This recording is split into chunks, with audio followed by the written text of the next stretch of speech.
Responsable policial del Sindicato Independiente de la Policía Española. Muy buenas noches. Buenas noches, Carlos. Y con Fernando Lázaro, lo primero, enhorabuena, porque van por pares o por tríos las informaciones, ¿no? Porque luego hablaremos también del caso Faisán, que te ha pasado a ti una cosa muy curiosa. Oye, tú vas descubriendo fuentes, las fuentes revelan casos de corrupción gravísima, casos nauseabundos donde se ven chivatazos, y en vez de investigarse con mucho ahínco el chivatazo, se investiga quien te lo dice a ti. Y ya lo llevamos por repetición, ¿no? 11M y en Faisán.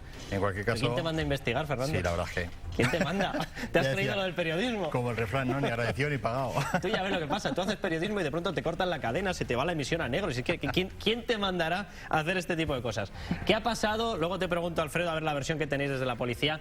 ¿Qué ha pasado en dos cuestiones? Uno, esa destitución fulminante de la cúpula policial que ha llevado a cabo Ignacio Cosidó, y luego te pregunto por ese encuentro entre Fernández Díez, entre el ministro de Interior y Zapatero, a petición de Zapatero. Vamos con Cosidó. Lo de la cúpula, la destitución de la cúpula, yo creo que era una cosa muy cantada, ¿no? Yo creo que ya el propio Cosidó, en el mensaje que lanzó el día que tomó posesión en las dependencias policiales del complejo de Canillas, hombre, ya lo dejó ver, dice yo, y además lo dijo, si recordáis, delante del director saliente, del socialista mano derecha de Rubalcaba, que dirigía la Guardia Civil y la Policía, Francisco Velázquez, y dijo, bueno, yo quiero una policía que no tenga impregnación política y desmarcada de política, con lo cual lanzó el mensaje de que iba a fulminar a todo lo que era mando operativo. Yo creo que no ha sorprendido, yo creo que refleja una coherencia con su trayectoria en el Congreso, porque le ha hecho una oposición muy dura con determinadas actitudes policiales, veas el caso Faisán, bueno, él dijo en el hemiciclo la famosa frase de Rubalcaba ha utilizado la policía para fines políticos. Entonces, ¿qué ha hecho? Ha llegado y ha dicho, voy a poner ahora a la gente que considero yo de pesos pesados, con perfil profesional, y desde luego me desprendo sin hacer sangre, porque además creo que los encuentros que ha mantenido, me han estado contando algunos de los destituidos, que ha sido con cordialidad, que ha sido con mucha educación, con mucha corrección y profesionalidad, y bueno, lo que hace es colocar a su gente. Y ahora estábamos hablando, antes de entrar, que está llegando ya los nombramientos, ya estamos enterándonos poco a poco, y de verdad que el perfil que va llegando... ¿Son los nuevos? Pues mira, el director adjunto operativo es un comisario con mucho prestigio, es un comisario se llama Eugenio Pino, que estuvo al frente de las unidades de intervención policial durante muchos años. O sea, digo, por resumírselo a la gente, la pregunta es, ¿se está sustituyendo a políticos por policías? En principio tiene todo el aspecto de que lo que ha buscado Ignacio Cosidó es un perfil muy profesional. Pues déjame que se lo pregunte de otra manera a Alfredo, que tú además has estado denunciando en este programa nombramientos de 1.300 personas, 1.300, que se dice pronto, a dedazo por el señor Rubalcaba, si eso no es una policía propia y política, que venga Dios y lo vea. ¿Tú consideras que esto limpia la cloaca del Estado o estos van a tener que ir haciendo la limpia de la cloaca? Lo has dicho tú, estos tienen que ir haciendo la limpia. En principio tenemos esperanzas, tenemos expectativas en que se cambie todo lo que se ha hecho. Peor que se ha hecho hasta este momento no se ha podido hacer. Por tanto, esta gente tiene que hacer mucho trabajo y el primer paso que ha hecho el director general es bueno, es hablar con los sindicatos, ver qué problemas tenemos e intentar aportar soluciones. Por tanto, esta gente, estos mandos que han puesto ahora, los traen de Cantabria, los traen del País Vasco, de varios puntos de España para los puestos de dirección de la policía, son puestos de gente que ha demostrado durante muchos años su profesionalidad en el cuerpo y que no tenemos por qué dudar de ellos. O sea, ahora lo que yo he dicho, hay esperanza. Sobre todo que son policías, que no es una persona que viene del partido y la inyecto aquí porque qué majo me cae y seguro que me lo controla mi estilo. Que conviene tener en cuenta que Ignacio Cosidó lleva al frente de la Comisión de Interior y llevando todos los temas de policiales y vinculados con el Partido Popular desde el Congreso durante la última legislatura. Viene ya, porque él estuvo de jefe de gabinete con Santiago López Valdivielso, con el anterior director de la Guardia Civil en la etapa del gobierno de Aznar. Es un hombre que conoce las fuerzas y cuerpos de la seguridad del Estado, que durante 4 años ha estado hablando con mucha gente, que una vez tomado posesión del cargo se ha reunido con muchísima gente, que se fue por primera vez en la historia, que yo recuerde no se ha producido antes, sale del despacho y visita a los sindicatos de policía en sus sedes, que eso es un detalle que lo han valorado de forma importante todos los sindicatos, y que luego pues ha cogido esencia de todo tipo de... Claro, en la profesión de policías, que estamos hablando de 70.000 agentes, pues hay muchas esencias y muchos sectores y muchas familias que le llaman, y yo creo que ha sondeado en todo para buscar el perfil más profesional que ha podido. Y yo creo que en principio parece que ha acertado. ¿Qué ha pasado en ese encuentro? Jorge Fernández Díez, el ministro de Interior, no ha querido decir mucho. Hemos visto hace nada las imágenes. Dice, bueno, yo no voy a darles datos. La última pregunta en la que le dicen, ¿se le ha expuesto la estrategia contra el terrorismo? Se queda callado y dice, gracias. ¿Qué es de lo que se ha hablado? Que además eres tú el que has desvelado esta información, Fernando. El hecho de haber desvelado el encuentro... Bueno, lo ha reconocido, que ya... Sí, bueno, en fin, la verdad es que lo tenía muy difícil para poderlo negar o escabullirse. Porque además, él lo que hace como ministro de Interior es atender una llamada de un presidente del gobierno saliente que le dice, oye, quiero verte y quiero hablar contigo y quiero tener una reunión. Pues por cortesía personal, política, institucional, pues tú recibes al presidente del gobierno. Ahora, no hay un precedente en la historia democrática de este país que un expresidente saliente llame a un ministro del Interior del otro partido cuando ya se ha producido el traspaso de poderes para mantener un encuentro de más de 2 horas. ¿De más de 2 horas? De más de 2 horas. Entonces, claro, ayer, cuando yo elaboraba la información, pues nadie, ni de un lado ni de otro, me podía negar que ahí se había hablado de lo que se habla cuando se va a ver a un ministro del Interior. ¿Pero qué es de lo que se habla? ETA. Del problema del terrorismo. ¿Y cuál es el problema? Exclusivamente. Bueno, me imagino que habrá habido más cosas ahí. Y yo creo que, en fin, que un encuentro entre un cargo público y otro cargo público pues merece en estos términos una explicación clara a la opinión pública. ¿Por qué? Sobre todo cuando se desvela. O sea, a partir de ahora ya, ¿para qué llama un presidente del gobierno? Expresidente, perdón. Bajo cuyo mandato se ha estado negociando con ETA. Claro. Cuando ha habido declaraciones de su niño bonito en lucha, en trato con los terroristas, el señor Eguiguren, que ha dicho directamente que cuidado si el Partido Popular rompe la hoja de ruta, porque eso puede llevar a ETA a volver a las andadas. ¿Qué es lo que le ha dicho Zapatero? Perdóname yo creo que conviene además contextualizar cuándo se produce este encuentro. Este encuentro se produce a las pocas horas, pocos días, 2 días, de la primera macro manifestación de la izquierda abertzale tomando Bilbao, reclamando el acercamiento. A más, se produce al día siguiente de que el señor Patxi López, lehendakari del gobierno vasco y socialista, se pronuncien esas mismas tesis. O sea, dijo literalmente hay que buscar nuevas fórmulas, nuevas soluciones. En la política penitenciaria, que había que ponerla en el nuevo contexto social, la política penitenciaria. Yo pensaba que la política penitenciaria se refería a una cosa que se llama Código Penal, que no suele ir referida a contextos políticos, suele ir referida a la representación popular y a lo que se vota en el Parlamento para castigar a los malos, no para meter a los malos dentro de las instituciones. Fíjate, pequeño problema de interpretación. Quien le ha provocado mucha incertidumbre esta reunión ha sido las víctimas del terrorismo. Yo he estado esta mañana hablando un poco con los representantes más significativos, con Daniel Portero, con José Alcaraz, con Ángeles Pedraza, y transmitían una inquietud. Dice, bueno, ¿qué está pasando aquí? El compromiso del Partido Popular y del Gobierno Popular ha sido transparencia en la lucha antiterrorista. Y dice, y este encuentro que tú además en el titular me decían has puesto secreto. Secreto era, eso. Claro, sí que se la ha pillado. Claro, sé que se la ha pillado, porque no, o sea, la noticia la has sacado tú y a raíz de eso cuando la han preguntado. Si no, yo estoy seguro que no dice nada. Pero nosotros, esta mañana, esperando todos los nombramientos que había a cargo de la dirección, los nuevos nombramientos que había, hablaba con mandos sindicales, con policías, con compañeros, y todos decían, cuanto menos, que qué raro, porque ¿de qué va a hablar? Si el que tenía que haber hablado en todo caso es el saliente ministro de Interior con el actual ministro de Interior. Para eso está un traspaso de poderes. Justo. Además, un presidente. Claro, pero Fernando ya ha acabado. Ni siquiera a estas alturas. Ya se ha entregado todo el poder. Ya no hay nada. ¿Ahora cuenta de qué? A mí me parece un encuentro que ofrece más sombras que luces. ¿Me dejáis que eche la imaginación a volar? Sí, entramos en hipótesis. Manifestación de los proetarras haciendo una demostración de fuerza. Petición de 500 presos de amnistía. Patxi López pidiendo comprensión en la política penitenciaria. Digo yo, ¿y si alguien le ha pedido a Zapatero que haga de embajador de determinados intereses? Y yo digo, y a renglón de en la línea que tú trabajas, ¿y por qué tanta prisa? Quiero decirte, si fuera en la línea que tú planteas, que es una de las hipótesis verosímiles... Sortu elecciones vascas, ¿no? Sí, pero Sortu está en manos del Tribunal Constitucional. Ahí Jorge Fernández va a hacer, eso es una gestión para tratar de influir en el Tribunal Constitucional. Hombre, yo creo que si tú eres expresidente buscarías la complicidad del presidente actual. Claro. Una cosa de presidente no es por tumbarte tu tesis. No, si lo pregunto, nada más lejos. A ver, porque es que me cuesta. Y si fuera a tratar de blindar a gente de confianza suya que se pudiera ver salpicada en esta dinámica que se puede abrir judicial, si fuera alguna gestión en el caso del chivatazo, si fuera alguna gestión en el proceso de paz. Es decir, es que si no, no tiene ningún sentido ese encuentro. Le des la vuelta que le des. Cuéntanos lo del Faisán, la historia de que acaban siendo investigados quienes ponen en peligro su puesto de trabajo para denunciar lo que ha sido una de las mayores marranadas que hemos visto en este país, y mira que hemos visto en los últimos tiempos, un chivatazo a unos etarras para que se libren de una detención. Sin entrar a defender mucho a unos policías o a otros, se da la circunstancia de que tú informas de los informes policiales y siempre hay una parte que trata de llevar el tema a los juzgados. Bueno, pues la tinta de calamar que todo lo embarra, ¿no? Nosotros desvelamos los informes policiales, desvelamos en la parte más secreta de la instrucción del juez Ruz que la policía había aportado un último informe en el que aportaba imágenes del bar Faisán a la hora que se presumía que se había producido el chivatazo del inspector Ballesteros, uno de los procesados en aquel momento.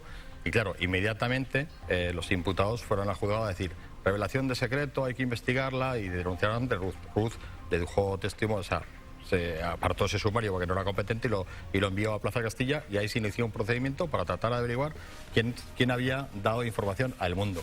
Y al final, quien tuvo que pasar a declarar como imputados fue todo el equipo de investigación del Faisán. Eso le sumas que cada vez que escribes tú en el periódico algún dato que le sienta mal, no a los implicados, directamente a los imputados del chivatazo, sino directamente a quien recibió el chivatazo, como es el caso de los UBA, también se sienten indignados por las publicaciones del mundo y también te denuncian. Estamos rodeados de indignados. Bueno, claro, yo he tenido que ir a declarar también a un pleito que me puso Joseba de los UBA. Es decir, o sea, al final un tipo que está acusado presuntamente de pertenecer a ETA viene contra el periodista y claro, en el juzgado tienes que dar el DNI y la dirección y en fin, toda serie de datos que al final también lo tiene su defensa, con lo cual tienes la presión de la gente que está implicada y procesada, que se defiende como buenamente pueden, y luego de la otra parte que es bastante más canalla. A mí sabe Fernando que yo le aprecio mucho, yo creo que es mutuo el aprecio, y lo digo públicamente porque no me tengo que esconder de mis amigos, pero sabe que hemos discutido muy amargamente por él se ha basado en un informe policial que está viciado de parte, porque evidentemente nosotros seguimos diciendo que el equipo investigador tiene que ser investigado por narices, y esperemos que este gobierno, que este director general acometa esa investigación y la haga y lleva hasta el último extremo, porque al final, si no, según esta instrucción, los tres van a quedar asueltos, y es, como tú bien has dicho, lo más vergonzoso que ha pasado en democracia, es que un policía avisa a un terrorista de que se le va a detener. Y eso no cuela, no la policía. ¿Te merece confianza los nombramientos para que sepamos qué ha ocurrido en eso y en todo el resto de cuestiones que están todavía Esperemos candentes? que sí. Me da más miedo la reunión que ha tenido el señor Zapatero con el ministro del Interior, sin decir lo que ha habido, más que los nombramientos. Los nombramientos hay que estimularles ahora. Y el señor Cosidó, como bien ha dicho Fernando, ha estado en todas las negociaciones anteriores a la entrada del gobierno, ha estado en todas las negociaciones de la mesa de personal, sabe de primera mano cuántos problemas tenemos y cuáles son los problemas. Yo he coincidido en muchos programas de televisión con él y sabe de primera mano los problemas de la policía. Y como bien he dicho y he defendido, ahora tiene que querer hacerlos y tienen que dejarle hacerlo, que es más importante. Por tanto, podemos denunciar él periodísticamente y yo policialmente 100.000 millones de cosas. Ahora tienen que cometerlo y tienen que querer hacerlo. Aquí, la historia base es que quien tiene que investigarlo lo investigue. Claro, sí, hombre, quien tiene que pegar ahora el impulso. Ahora mismo la pelota está en el punto de penalti y tiene que chutar el juez Ruz. Ahora mismo el juez Ruz, que ha recibido una tarascada importante en una nueva oscura maniobra del juez Gómez Bermúdez, que llevó a sala una cosa y pasteleó todo lo que pudo condecorado por el señor Rubalcaba, Gómez Bermúdez. Entonces, claro, ese sumario le ha vuelto a Ruz. Y Ruz ahora mismo ha recibido una serie de peticiones por parte de las acusaciones en la que coinciden básicamente en reclamar que incorpore a la Guardia Civil a esa investigación, para que revise de nuevo el sumario y ya verá qué conclusiones llega. Bueno, pues esa pelota está en el juzgado de Ruz tiene que rematarla y tiene que rematarla deprisa, porque encontramos que ya la semana que viene el juez Garzón va a ser juzgado. En el momento que sea condenado, si se produce una condena, la plaza suya, que es la del 5, que la ocupa interinamente Ruz, sale a concurso de antigüedad y se adjudica directamente por antigüedad, con lo cual Ruz dejaría la instrucción del caso del Faisán y volveríamos a y llegaríamos a un cuarto juez. Imagínate la vorágine que se puede montar allá. Fernando, o sea, a mí no me importa que investigue la Guardia Civil, no me importa, pero que hay muchos expertos policiales, hay muy buenos funcionarios policiales que pueden investigarlo sin estar viciados, porque sabes que la instrucción desde el principio, la investigación del principio por parte del señor Carlos Germán está viciada. Se le condecoró con una medalla roja por el señor Rubalcaba pensionada y la justificó con una operación de meses después. Todo desde el principio está viciado. por disposición política, siendo un mando intermedio, y porque el señor Rubalcaba le puso a dedo casi. Pero además, para levantar un poco la sospecha de eso, si tú, en vez de meter más equipo policial, metes un cuerpo ajeno que no esté implicado, porque lo que sí está fuera de duda parece es que el chivatazo lo dan policías.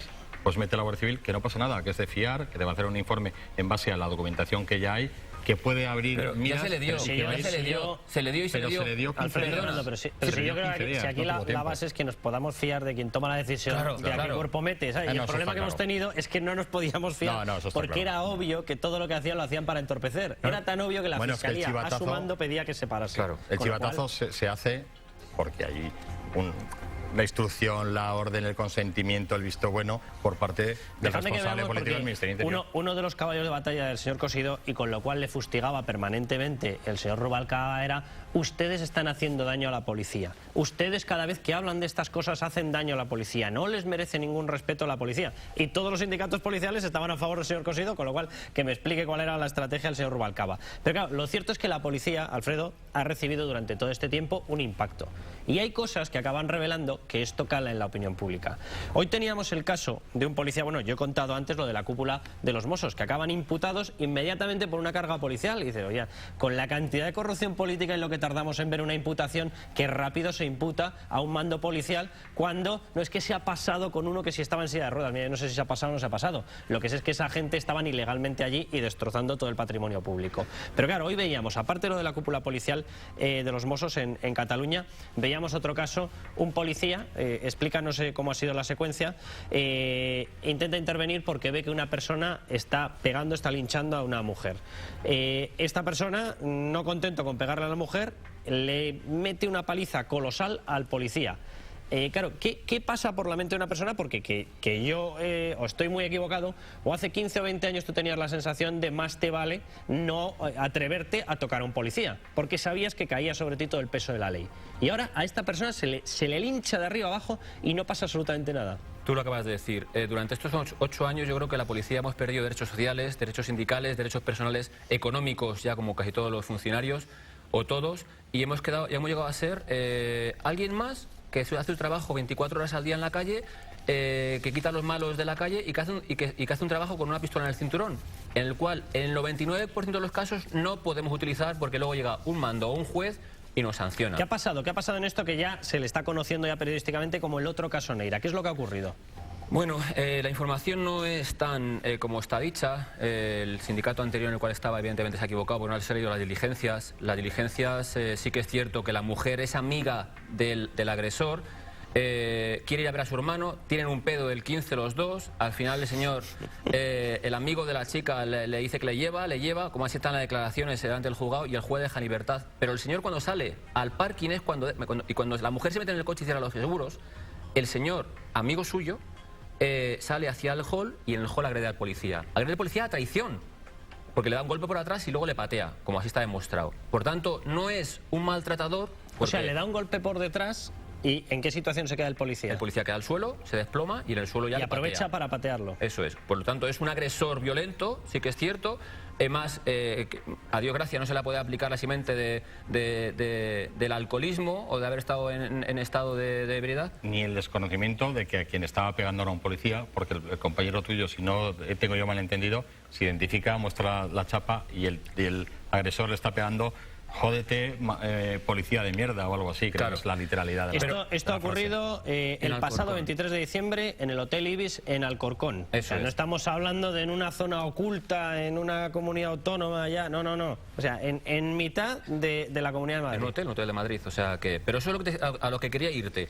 O sea, hemos conseguido que en este gobierno socialista, que a Dios gracias ha marchado y no lo padecemos, pegar a un policía, el fiscal general del Estado ha dado orden a todos los fiscales y se rebaja de delito a falta. El atentado agente de la autoridad, en el cual es un delito penado y recogido en el Código Penal, se rebaja a falta y sancionan al que agreda a un policía con 30 euros. Esta es la vergüenza. 30 euros. Sí. O sea, esta persona va a pagar 30 euros. Bueno, no, porque ha producido lesiones y ya es un delito superior, vale. Entonces por tanto se sumará al delito. Pero si cualquier persona, en cualquier intervención, un chorizo, aun con 100 antecedentes o con 1000 antecedentes, pega un golpe a un policía, una patada, le parte la cara, es 30 euros de multa. Y si eres reincidente, 50 euros de multa. Y sin embargo, si el policía se excede lo más mínimo al hacer una detención, que nadie sabe realmente lo que cuesta detener a una persona que no quiere, nadie, Carlos, y invito a cualquier persona que venga un día a mi turno a que vea un Z como detiene una persona que no quiere ser detenido, y es prácticamente imposible. Bueno, déjame que añada que el agresor ha sido identificado y detenido gracias a que las cámaras de seguridad del hotel consiguieron grabar la escena. Lo que están viendo aquí detrás no es esa escena, porque eso está dentro del sumario, está bajo investigación y no se está viendo. Esto es lo que ocurrió, las imágenes que están viendo precisamente en el caso Neira. Ven la paliza que le propina a la mujer, interviene Neira y bueno, ven el linchamiento brutal al que le somete el agresor al profesor Neira. ¿En qué acabó esta historia? Pues creo que, si no recuerdo yo mal, Neira estuvo mucho tiempo en coma. Bueno, sí, estuvo convaleciente un montón de tiempo. Y el agresor al final, pues en fin, murió por un exceso de consumo de barbitúricos, ¿no? Pero luego, y tienes a la víctima, que fue víctima y que luego públicamente intentó decir que no se habían producido los hechos como se produjeron, salía al paso, defender al agresor, en fin, un ejemplo claro de lo que suele pasar con muchas de las víctimas del maltrato, ¿no? Y una cadena, Fernando, pagada religiosamente una cantidad de dinero tanto a la agredida como a su familia, para contar lo que quisieran contar, o sea, para hacer más, embolar más la cosa, pero al final lo que se... El comportamiento ético de los medios de comunicación muchas veces es cuestionable. Justo, pero eso, ¿no se dan cuenta realmente lo que implica, lo mal que viene a las maltratadas reales esas actitudes de esa gente? O sea, que lo ven, están las cámaras grabadas, que la ha violentado, que la ha agredido, que la ha hecho de todo y que diga que no, que es mentira por defenderle a alguien porque quiere... ¿Por qué? Y realmente luego las mujeres defendidas, yo en mi turno, por turno en una comisaría de distrito, pueden venir 2 o 3 días por turno, mujeres que vienen a denunciar malos tratos, de las cuales muchas se basan en denuncias estas para querer llevarse a lo que sean, y la realmente que denuncia malos tratos, la que realmente ha padecido malos tratos, al final casi se tiene que irse porque no tiene medios para protegerla. Dadme vuestra opinión de un caso que saltaba ya toda la prensa, espeluznante. Detenido un ingeniero por abusar sexualmente de una niña durante 3 años. Se conocen vía internet, corregidme si no es exacto, en un chat, sí. Y fue quedando con ella, citándose desde 2009 hasta 2011. Él se hacía pasar por un adolescente de 17 años, la realidad era que tenía 50 años. Después del embuste quedaban en un hotel, la condición era que tenían que quedar a ciegas y bueno, pues ahí pues de todo, absolutamente de todo. Cuando empieza a descubrirlo, la niña, que era una niña, la persona a la que le hace este engaño, resulta que ha grabado vídeos, resulta que la somete a ella y a su familia a amenazas y se va manteniendo una especie de presión, una especie de chantaje sistemático hasta que salta ya policialmente y es detenido el ingeniero. Hombre, el señor... Perdona. No. Déjame que escuchemos, porque tenemos precisamente un total de uno de los policías explicando lo que ha pasado aquí. Estamos aquí para informaros de la detención de un individuo de 50 años que, haciéndose pasar por un joven de 17, acosaba sexualmente, de hecho mantuvo relaciones sexuales con una niña a la que conoció cuando tenía 12 años. Quedaba con ella en una habitación de un hotel a oscuras completamente, para que no supiera que no era la persona de la que le había mandado fotos. Sí que es cierto lo que dice el compañero. El problema es que y se halla mucho el Código Penal, porque hasta no cumplió la niña de 13 años, según el Código Penal nuestro, ya puede mantener relaciones sexuales, no las mantuvo. O sea, mantuvo ese ocultismo hasta que cumplió los 13 años y a partir de entonces se aprovechó de ella. Tuvo varias identidades, varios perfiles en las redes sociales. ¿Para ir quedando o qué? Claro, y una vez que ya la chica, ya después de 3 años, ya dijo que no quería, es cuando utilizaba esas redes sociales para extorsionar o amenazar a la familia de sus amigos. Pero es que es un chalao. Tenía una foto de ella desnuda en la mesilla de noche, y en el móvil tenía otra foto desnuda de la chica. O sea, que se la ha pillado blanco y en botella, no hay tu tía. No, sí, iba un poco en la línea. Me comentaba la gente que ha estado de la brigada, por cierto es una brigada que funciona como un cañón, y no hay más que ver que semana tras semana. Hay medios, sí, para esto. Sí, y además yo creo que tenemos en el cuerpo, sí, en la policía hay una brigada y hay un mando ahí al frente, un comisario que la lleva muy bien y que está dando semana tras semana unos resultados espectaculares. En este caso, claro, hasta que la cría ya no se derrota y rompe con él, es cuando en este momento este personaje empieza a enviar los vídeos, que los graba, de sus encuentros sexuales con la chavalica, los envía a la familia.